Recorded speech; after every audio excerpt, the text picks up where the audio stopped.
திருவண்ணாமலை மாவட்டம் பந்தவாசி அடுத்த காரணி கிராமத்தில் அருள்மிகு திரௌபதி அம்மன் கோவிலில் நடைபெற்ற அக்னி வசந்த பெருவிழாவில் துரியோதனன் படுகளம் நிகழ்ச்சி வெகு விமர்சையாக நடைபெற்றது. இந்த அக்னி வசந்த பெருவிழா கொடியேற்றத்துடன் துவங்கியது. மகாபாரத தொடர் சொற்பொழிவும் தொடர்ந்து நடைபெற்றது. அர்ஜுனன் தபசு நிகழ்ச்சிக்கு பின் அம்மன் பாஞ்சாலி தேவி திருக்கல்யாணம், பாண்டவர் பிறப்பு, பாண்டவர் அரக்கு மாளிகை, விராட பருவம், சுபத்ரை திருக்கல்யாணம், கண்ணன் தூது, அரவான் கடபலி, அபிமன்யு சண்டை உள்ளிட்ட பல்வேறு இதிகாச நிகழ்ச்சிகள் நடைபெற்றன. இந்த மகாபாரத இதிகாச திருவிழாவின் கடைசி நாளில் துரியோதனன் படுகளம் நிகழ்ச்சி நடைபெற்றது.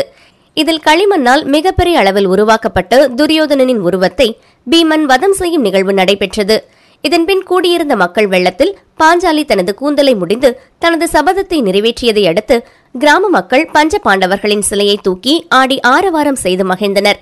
இதனைத் தொடர்ந்து கிராம மக்கள் காந்தாரி கரங்களில் இருந்து விளக்குமார் மற்றும் முரத்தால் தலையில் அடி வாங்கி தங்களது வேண்டுதலை நிறைவேற்றினார்கள்.